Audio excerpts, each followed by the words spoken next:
श्री जगदीश प्रसाद गुप्ता छत्तीसगढ़ शासन में chief engineer के पद से रिटायर होने के बाद श्री द्वारिका महाराज स्मृति न्यास के तत्वाधान में श्री द्वारिकाधीश एवं बागेश्वर महादेव मंदिर का वर्ष 2005 में अपने पुत्रों इंजीनियर कुंजन गुप्ता और भुवन गुप्ता के सहयोग से अवंती विहार रायपुर छत्तीसगढ़ में निर्माण करवाया। श्रीमद् भागवत कथा, राम कथा, गीता तत्व, वेदांत आदियों के तात्पर्य को व्यासपीठ से कहने के कारण इन्हें शब्दों द्वारा आचार्य श्री जगदीश भी कहा जाता है। अपना संपूर्ण जीवन परमात्मा की सेवा में दे दिया। आपने परमात्मा भगवान श्री द्वारिकाधीश के दिव्य गुणों और कर्मों को लेकर अभी तक 15 ग्रंथों की रचना की है। इन सभी ग्रंथों को भारतवर्ष के जगत गुरु और महापुरुष संतों के द्वारा आशीर्वाद प्राप्त हुआ है। इनमें से श्वेता स्वरूप उपनिषद, श्री राम कथा अमृत से अनमोल, मुंडक उपनिषद, कथा उपनिषद, सरलतम बोध, इन पुस्तकों पर उनके सारे प्रवचन यूट्यूब पर अपलोड कर दिए गए हैं। किताबों का नाम डालकर लिंक ओपन करके आप उसका आनंद उठा सकते हैं।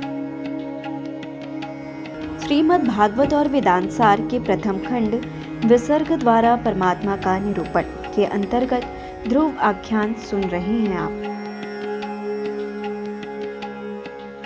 श्रीमद् भागवत और वेदांत सार के प्रथम खंड विसर्ग द्वारा परमात्मा का निरूपण के अंतर्गत ध्रुव आख्यान सुन रहे हैं आप। हरि ओम।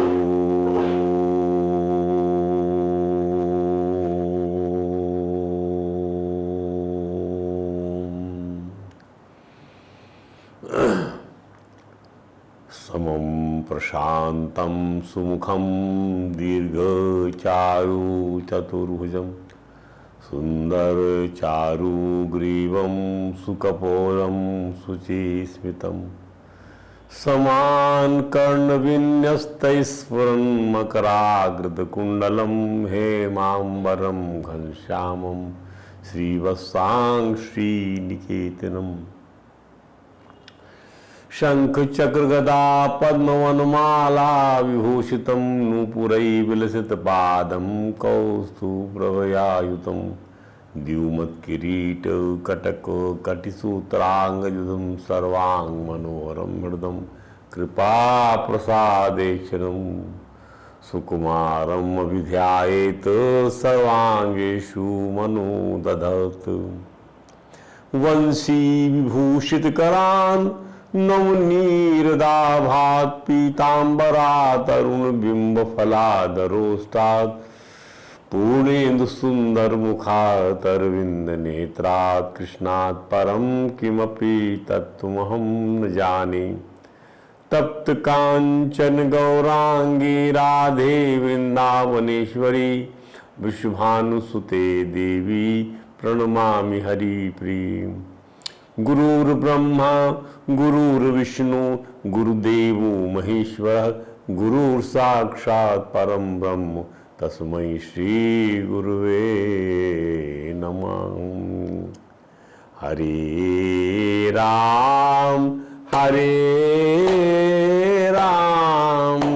राम राम हरे हरे हरे कृष्ण कृष्ण कृष्ण हरे हरे। हरे राम राम राम हरे हरे हरे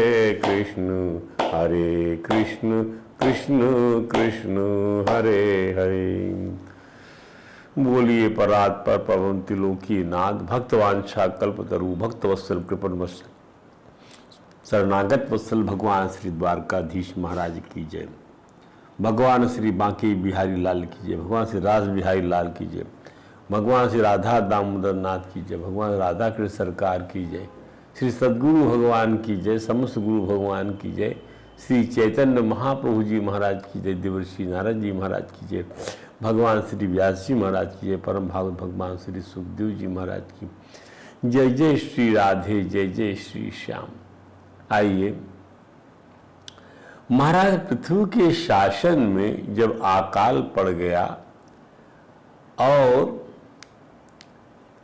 पदाजन दुखी होकर महाराज के पास पहुंचते हैं तो होता क्या है, भगवान भी जब प्रलय के लिए प्रजाजनों को दुख पहुंचाने वाले लोग पालो पंच महाभूतों के अधिष्ठात्र देवताओं को मनमानी करने की छूट नहीं देते। भगवान की सत्ता में लोकपाल या पंच महाभूत अपनी मनमानी न करें और जनता को पृथ्वी कष्ट ना पहुंचाए, जल कष्ट ना पहुंचाए, अग्नि कष्ट ना पहुंचाए प्रजाजनों को, वायु कष्ट ना पहुंचाए।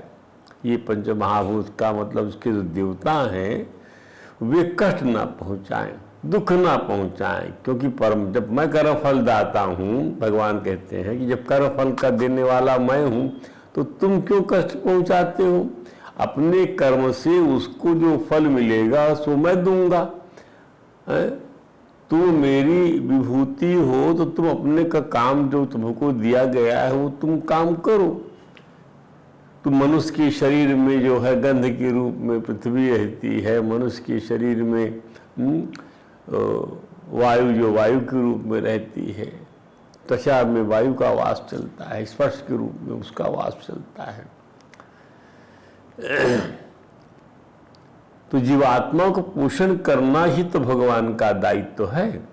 इसलिए गिरिराज गोवर्धन लीला से भगवान ने इंद्र को ताड़ना दिया कि तुम देवता हो, तुमको ये हक किसने दिया कि तुम इसका। कई लोग इसकी इस कथा का मर्म नहीं समझ पाते, समझते हैं देवराज इंद्र को भगवान ने डोमिनेट। नहीं, भगवान ऐसा कुछ नहीं करते। भगवान ही कहते हैं ये क्या तरीका है कि तुम्हारी कोई पूजा ना करे तो तुम जो हो जल से उनको जो कष्ट पहुंचाओ, जो शक्ति तुमको दी गई है। कोई तुमको ना माने, मान लीजिए, तो क्या तुम उसे कष्ट पहुंचाओगे? ये तरीका ठीक नहीं है। यदि श्रद्धा उसको होगी तो वो तुमको मानेगा। उसको श्रद्धा ही नहीं है, आपको जो है आपकी पूजा बंद करा दी गई तो आप जो है देखिए मैं कितना पावरफुल। तुम क्या पावरफुल हो? तुमको पावरफुल बनाया हमने। तो भगवान ने सहन नहीं किया, उसको ताड़ना दिया इंद्र को। ग्वाल और बछड़ों के अपहरण से ब्रह्म को ताड़ना दिया। अच्छा, तुम हमारे गाय बछड़े तुम समझते हो कि सृष्टि का निर्माण, तुम यदि यही गाय बछड़े तुम ले जाओगे तो हम बना नहीं सकते दूसरा गाय बछड़ा, तुम ही बना सकते हो। सृष्टि बनाने का पावर तुम्हारा है कि हमारा है? हमने तुमको पावर डेलीगेट किया है। वरुण को ताड़ना दिया भगवान ने, जो रात के पैर पकड़ लिया अपने उनके बाबा नंद बाबा का पैर में। यह सभी लीलाएं ठाकुर जी की भगवत्ता का, उनकी सत्ता का, उनके महात्मा का निरूपण कराती हैं कि उनके समान प्रजावत्सल कोई नहीं है, भक्तवत्सल कोई नहीं है, शरणागत वत्सल कोई नहीं है। इतनी बड़ी शक्ति होने के पास भगवान ने कभी किसी को कष्ट पहुंचाया है तो बताओ। और ये देवता जो हैं, जो पंच महाभूतों में अंधश्राद्ध देवता कष्ट पहुंचाते हैं। ये लोकपाल जो है इंद्र वरुण इत्यादि कष्ट, ब्रह्मा इत्यादि कष्ट पहुंचाते हैं। ये भगवान को सहन नहीं होता। हर शासन में यही आप देखिए, जो कारिंदे होते कष्ट पहुंचाते हैं। तो महाराज पृथ्वी जब ये अकाल पड़ गया तो पृथ्वी ने अपने पृथ्वी को इस समय बुलाया। भगवान महाराज पृथ्वी ने अपने शासन में उनको जो है खड़ा किया। क्या बात है, क्यों तुम इस प्रकार से जो है यह भगवान के आदेश के विरुद्ध काम कर रही हो? सारी जनता, सारी प्रजा दुखी हो रही है। अन्न के लिए हाहाकार मचा हुआ है, पानी के लिए हाहाकार मचा हुआ है। तो पृथ्वी दोहन से कैसे कर्मफल का विधान स्थापित होगा? भगवान की कृपा से पृथ्वी दोहन जैसे कर्म के फल का विधान होगा। ये दोनों चीज जुड़ जाती है। पृथ्वी बताती है देखिए राजन, भगवान की कृपा से मैं कर्म का फल तो देने वाले वो हैं, और मैंने बीच में जो गुस्ताखी की है वो गुस्ताखी को मैं आपके प्रकोष्ठ से जो है उसकी क्षमा मांगती हूँ। पर दोहन के लिए गाय जैसे निमित्त की अनुकूलता, इसको समझिए, गाय जैसे निमित्त की दोहन क्रिया के लिए क्या चाहिए? दोहन क्रिया के लिए प्यार चाहिए। प्यार, किसी का आप दोहन करेंगे तो प्यार चाहिए। ये क्या करते लोग, प्यार का दोहन नहीं करते, लोग भय का दोहन करने लगे हैं आजकल। प्यार का दोहन करिए, उसके अंदर से प्यार निकालिए, उसकी आत्मा की संतुष्टि से ही सभी की संतुष्टि हो पाएगी। ध्यान दीजिए, उसकी आत्मा की संतुष्टि से, उस निमित्त की अनुकूलता से जो फल देने वाली विधा बन के आएगी पृथ्वी, उसको संतोष मिलेगा। उसके अस्तित्व का संरक्षण परमात्मा की महानता का ही तो निरूपण होगा। गाय पृथ्वी के अस्तित्व का संरक्षण यदि करेंगे आप, तो क्या चाहती, वो चाहती है कि उसके दोहन के लिए उसके थन पन्हा जाए एक बछड़ा चाहिए। अब क्या है, क्योंकि पृथ्वी क्या बनी हुई है, गाय रूपा बनी हुई है, और गाय बिना बछड़े के पन्हाती नहीं, तो उसके थनों में दूध आना तो दूर की बात है। जब थन जो है वह दूध से जो है नरम पड़ेंगे तभी तो दूध निकल सकेगा थनों से। अतः जिसे पृथ्वी रूपी गाय से जो चाहिए, जैसा पृथ्वी दोहन जगत के प्राणी करना चाहते थे, उन्हें पृथ्वी की अनुहार करने के लिए, उसको मनाने के लिए, उसकी अभ्यर्थना करने के लिए उसी प्रकार के बछड़े की भी आवश्यकता होगी, क्योंकि बिना बछड़े की मेरा स्वभाव दूध देने का नहीं है। गाय रूपा पृथ्वी से जैसा बछड़ा लाओगे वैसी चीज वो देगी। जो भौतिक गाय है, जो पशु गाय है, उसके सामने पशु रूपी बछड़ा लाओगे तो वह वैसा दूध देगी। ध्यान दीजिए, अब पृथ्वी रूपी गाय में विचरने वाले सैकड़ों किस्म के प्राणी और जंतु हैं। अब वो कैसा बछड़ा लाते हैं, इसका बड़ा अच्छा रूपक है। ये समझने की आवश्यकता है कि किसी देवता को अनुकूल बनाना है, तो देवता केवल यही दूध नहीं देगा जो हम पीते हैं, वो सबके लिए तृप्ति कारक दूध प्रदान करेगा। यहाँ दूध का अर्थ क्या है, वह वस्तु जो वह चाहता है पृथ्वी रूपी देवता से। यदि जो चाहता है वो व्यक्ति तो उसको उसके अनुसार, अपनी चाहना के अनुरूप बछड़ा लाना पड़ेगा, ताकि उसको देखकर पृथ्वी जो है संतुष्ट हो जाए। एक बात और बोलती है महाराज पृथ्वी से पृथ्वी, यानी देवता ही बताता है अपना रहस्य कि महाराज ऐसे ऐसे करने से आप जो चाहते हो, मैं आपके उस आदेश का पालन करके आपकी सारी जनता का दुख दूर कर दूंगी। केवल अन्न की दिक्कत थोड़ी थी, पशु को चारा चाहिए। और देखिए अब क्या क्या चीज निकल के आप खुद समझेंगे इस बात को। राजन एक क्या कहती पृथ्वी, एक बात और कहती, समाम चाकुरु माम राजन, हे राजन मुझे समतल बना दीजिए, अभी मैं ऊबड़ खाबड़ हूं, मुझे समतल बनाइए। वृष्टम यथा पया, ताकि वर्षा ऋतु बीत जाने पर भी मेरे ऊपर का इंद्र का बरसाया जल सर्वत्र बना रहे। परतापि भद्रम ते उपावर्ते में विभू, मेरे भीतर की आर्द्रता सूखने ना पाए। इसलिए मुझे, यदि पहाड़ सड़ी पृथ्वी खड़ी रहेगी तो पानी बह जाएगा, तो पानी अंदर नहीं जा पाएगा, ग्राउंड वाटर टेबल राइज नहीं हो पाएगा, तो कैसे जो है उसके अंदर में वह गीलापन आ पाएगा, कैसे उसके लेयर में गीलापन आएगा। ध्यान दीजिए, तात्पर्यतः पृथ्वी ने महाराज पृथ्वी से कहा, महाराज जब आप मुझे समतल कर देंगे तो वर्षों के पानी का भंडारण करने के लिए बांध बनाएंगे ताकि सिंचाई हो सके। वर्षा के पानी का भंडारण करना, store the rainy water, one should erect the dam. एक ऐसा स्ट्रक्चर बनाइए कि पानी को रोका जा सके, ताकि लोगों को सिंचाई हो सके, लोगों को पानी पीने का मिल सके, इस प्रकार, ताकि उस पानी को हम कैनलाइज कर सके। इस प्रकार वर्षा न होने पर भी कृषि होती रहेगी। ये आइडिया दिया किसने? पृथ्वी ने, जो देवता है। पृथ्वी देवता ने महाराज पृथ्वी को ये बताया कि महाराज ये करना है आपको। अब देखिए, जब ये पृथ्वी ने बात की तो राजा ने मनु जी को, तो राजा के पास मनु जी को बछड़ा बनाकर जऊ आदि कर मनु महाराज बछड़े बन गए। अब मनु महाराज क्या, जब बछड़े बन गए तो क्या चाहते? मनु महाराज चाहते मेरी सारी प्रजापति मनु, वो क्या चाहते? मेरी सारी प्रजा को अन्न मिल जाए। अन्न का दोहन कर दिया, कोई परंपरा नष्ट नहीं होने दिया, सभी को बिना ऋतु के फलने फूलने वाला बनाया सभी को।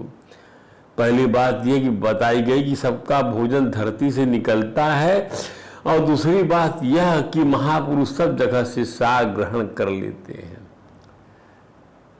ध्यान दीजिए, सबका भोजन धरती से निकलता है। कहाँ से भोजन आता है? सबका धरती से आता है। तो महापुरुष सब जगह से साग ग्रहण कर लेते। पृथ्वी तो सभी अभीष्ट वस्तुओं को देने वाली है, और इस समय वह पृथ्वी जी के अधीन थी, अतः भय से राजा के अधीन है। इस समय राजा में खुद भगवान का वास है, खुद भगवान ही बन के राजा आए हुए हैं।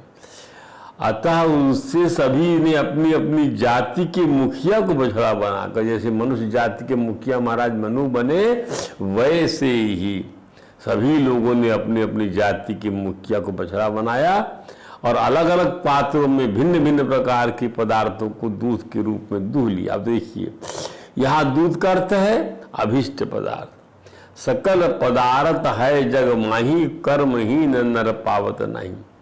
पृथ्वी सर्व काम दुहा बन गई, सर्व काम दुहा, सारे कामनाओं को दूह लीजिए पृथ्वी से, सब कामनाएं फलीभूत कर लीजिए पृथ्वी से।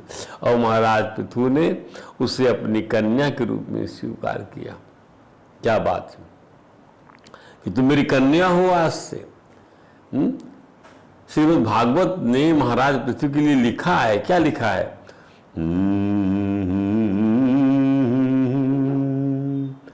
प्राक् पृथोरि नैवेशा,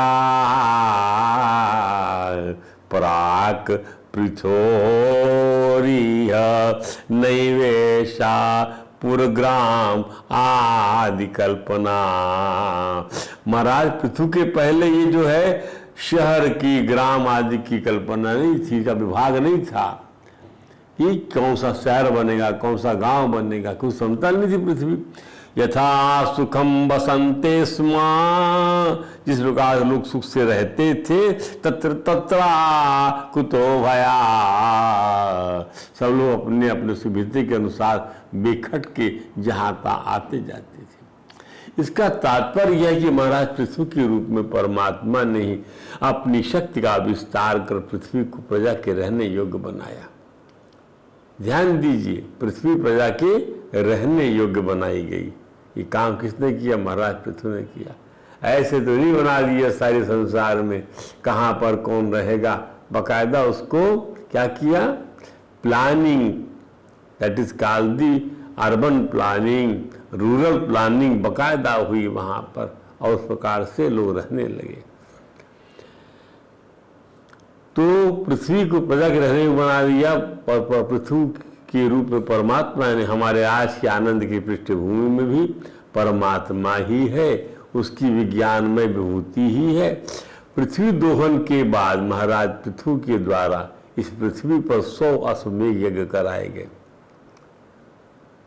100 अश्वमेध यज्ञ कराए का संकल्प लिया। देवराज ने का नाम क्या? शतक्रतु, अर्थात 100 क्रतु, 100 यज्ञ करने वाला ही व्यक्ति जो है, दिव्य व्यक्ति जो है, स्वर्ग के आसन पर, सिंहासन पर, अमरावती के शासन पर आरूढ़ होता है। हर किसी को इंद्र नहीं, भगवान ही जो इंद्र की नियुक्ति करते हैं, और भगवान यज्ञेश्वर हैं। 100 यज्ञों से तृप्त होते हैं भगवान, जिसके किए जाने वाले 100 यज्ञों से उसको इंद्र का पद नवाजा जाता है। तो 100 यज्ञ करने संकल्प लिया, तो 100 यज्ञ करने वाला देवता जो बनेगा वो है इंद्र।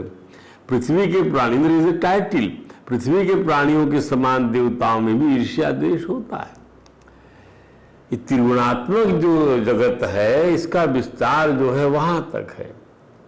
केवल भगवान के धाम को छोड़ दीजिए, सब जगह त्रिगुणात्मक प्रकृति छाई हुई है।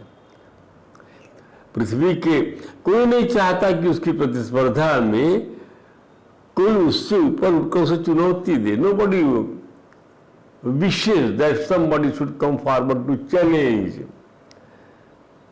कोई भी इससे बच नहीं पाया है। प्रभु की माया सभी को मोह लेती है, क्योंकि मन को जीतने की क्षमता कितनों में है जो मन को जीत ले।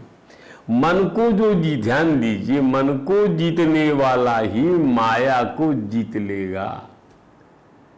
माया जो है, मन ही माया मनो वही सृजती माया। इस माया के द्वारा ही मन का सृजन होता है। मनो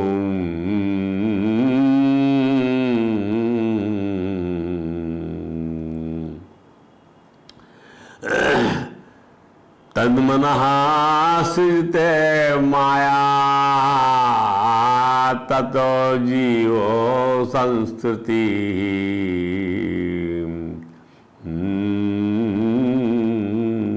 तन्मनः सृजते माया, इस मन को बनाती है माया। ध्यान दीजिए, मायामय संसार। तो यदि मन को आपने जीत लिया, मन की सत्ता जीत लिया, अर्थात क्या है, माया का निर्माण आपने ध्वंस कर दिया। तो जब उसका निर्माण ही नहीं है तो कहाँ रहेगी? का माया का आप गौण कर दिए, माया की निर्माण की क्षमता जो मन को बनाती है। तद मना सृजते माया। भगवान सुखदेव ने राजा परीक्षित को समझाया है भागवत में। तो सत्संग के बिना व्याकुल होने का स्वभाव कितनों का है। सत्संग के बिना देखिए, अभी कुछ दिनों से बड़ा गैप बना हुआ था, कोई प्रवचन नहीं हो रहा, बड़ी व्याकुलता हो रही थी हमको। भैया भगवान के बारे में बोला नहीं जा रहा है, कुछ अस्वस्थता हो गई तो व्याकुलता थी सत्संग के बारे में। तो ऐसी व्याकुलता कितने को है। संसार की आसक्ति को तिरस्कृत करने के लिए कौन आगे आना चाहता है? नहीं भैया पड़े रहो आराम से, तकलीफ हो रही मत बोलो भैया। उसका तिरस्कार करना है कि ठाकुर जी को बोलने बताने से बढ़कर क्या है। तो प्रभु से प्रेम करने किसको पड़ी है ना। लोग प्रभु की वस्तु पर अपना दावा ही नहीं करते, अपितु उस वस्तु को चिरकाल तक अपना बनाकर रखना भी चाहते हैं। Not only they claim that they come forward to own the things for the years together, सालों अपने पास रखना चाहते हैं। देवराजेंद्र की यह देव मानसिकता प्राय हर जगह देखने में आती है कि भगवान की वस्तु को चाहो मत, चिरकाल तक अपना बना के समेट के रखो। वे समझ नहीं पाते कि बजा मायापति की माया से पार पाना उनके बस की बात नहीं है। इंद्र ने महाराज पृथु के 100 यज्ञ पूरे न हो सके। महाराज पृथु के, यानी देखिए कंपटीशन कोई नहीं सहन कर पाता कि महाराज पृथु 100 यज्ञ करें और हमारे पदवी को प्राप्त करें, हमको नीचे आना पड़े। इसके लिए एक पाखंडी का वेश बनाया। सीधा सा गणित ये, केंद्र के पद पर तभी तक आप विराजमान रहोगे जब तक तो कोई ऐसा और व्यक्ति ना आ जाए जो 100 यज्ञ कर ले पूरा। तो इंद्र ने क्या किया, पाखंडी का वेश बनाया और यज्ञ पशु अर्थात यज्ञ की घोड़े का अपहरण कर लिया। इस रूपक को समझिए, यज्ञ का घोड़ा चुरा लिया, यज्ञ पशु ही नहीं रहेगा तो क्या हो जाएगा, इनका यज्ञ पूरा ही नहीं होगा। कुछ सामान, यज्ञ की कमी को कोई सामान चुरा लीजिए, यज्ञ कैसे पूरा होगा। मेघराज इसीलिए तो मारा गया था, मेघनाथ, वो यज्ञ उसका विकुंभला देवी का यज्ञ पूरा नहीं हो सका। और सब जो है देवता रूप बानर जो है यज्ञ को ध्वंस करने में लगे हुए थे और सफल नहीं हो पाया मेघनाथ। और उसी वजह से उसका वो जो यज्ञ क्योंकि एक ही भगवान को सब लोकपालों का सबका ध्यान करना पड़ता है, उनकी सत्ता में कहाँ पर क्या हो रहा है। कोई व्यक्ति जो है निरंकुश नहीं है, उनकी सत्ता की सब पूरी मर्यादा रखते हैं और चाहते हैं कि मेरी जो सत्ता की मर्यादा है, जीव भी उसके अनुसार जो मैंने मर्यादा स्थापित की है, जो परंपरा कहलाती है, उसका विवेचन करे समय समय पर और उसी के अनुसार वो काम करे। मनोराज्य की भगवान ने अनुमति बिल्कुल नहीं दिया, शास्त्र के राज्य की अनुमति भगवान देते हैं, शास्त्र के राज्य की अनुमति देते हैं। विवेचन कर ऋषि और मुनियों के साथ संसर्ग सत्य का लिए सत्य की खोज करते हुए काम करने की भगवान आज्ञा देते हैं। तो क्या किया, पाखंडी का वेश बना लिया। तो इंद्र ने अपनी रक्षा के लिए कवच रूप से पाखंड वेश धारण कर लिया। क्या कर लिया, पाखंड का वेश धारण कर लिया, जो अधर्म में धर्म का भ्रम उत्पन्न करता है। कई लोग ऐसे पहन लेते हैं गुरुवा वस्त्र, जिसका आश्रय लेकर पापी पुरुष धर्मात्मा सा जान पड़ता है। अरे भैया, ये तो कोई ऊंचा हुआ संत है, गेरुआ वस्त्र पहन के आया है। इस वेश में भी घोड़े के लिए बड़ी स्थिरता से आकाश मार्ग से जा रहे थे। कौन, देवराज इंद्र। घोड़े को लेकर उन पर भगवान अत्रि की दृष्टि पड़ी। अत्रि भी लोकपाल हैं, उनके कहने पर महाराज पृथु का महारथी पुत्र इंद्र को मारने के लिए, महाराज पृथु का महारथी पुत्र कौन, विजिताश्व, उसको विजिताश को बाद में हरविद इसका नाम था, आविर्धान, ये अंतर ध्यान हो जाया करता था। इसको इंद्र से वरदान मिला बाद में। उनके दौड़ा बड़े क्रोध से उसने रोकने कहा, किसको, इंद्र को। राजा पृथु के पुत्र ने साधु का वेश धारण किए देवराज इंद्र पर बाणों का प्रहार नहीं किया। विजिताश्व ने कोई प्रहार नहीं किया। पाखंड कर्म से या पाखंडी से ऐसी धूर्त का बोध होता है जो अपने को धार्मिक व्यक्ति के रूप प्रस्तुत करता है, किंतु वास्तव में पापी होता है, प्रस्तुत करता धार्मिक वेश में। प्रभुपाद जी महाराज कहते हैं कि इंद्र का पाखंड उसके गेरुए वस्त्र से कोई साम्य नहीं रखता था। गेरुआ वस्त्र पहन लीजिए तो वैसे बनिए ना जैसे गेरुआ वस्त्र होता है, संन्यास का प्रतीक है, त्याग का प्रतीक है। तो आजकल केसरिया वेश का अनेक धूर्तों ने दुष्प्रयोग करते हुए अपने को मुक्त पुरुष किया, ईश्वर का अवतार करके प्रस्तुत किया। इस प्रकार से लोग ठगे जाते हैं। बद्ध जीव में ठगने की प्रवृत्ति होती है, बद्ध जीव में। इससे तो यही समझा जा सकता है कि देवराज इंद्र के स्तर तक के लोग भौतिक कलुष से मुक्त नहीं है। अब देवराज इंद्र का स्तर कितना ऊंचा स्तर है, पर भौतिक कलुष से मुक्त नहीं है। सन्यासियों द्वारा धारण किया गया केसरिया वस्त्र यह बताता है कि वे सांसारिकता से विरक्त होकर भगवान की सेवा में अनुरक्त रहते हैं।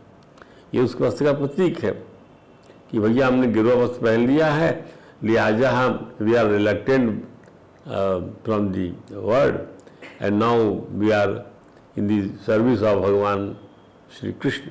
ऐसा ही भक्त वास्तविक सन्यासी मुक्त पुरुष होता है। चैतन्य महाप्रभु ने कहा, सन्यासी अल्प छिद्र सर्वलोकी गाय।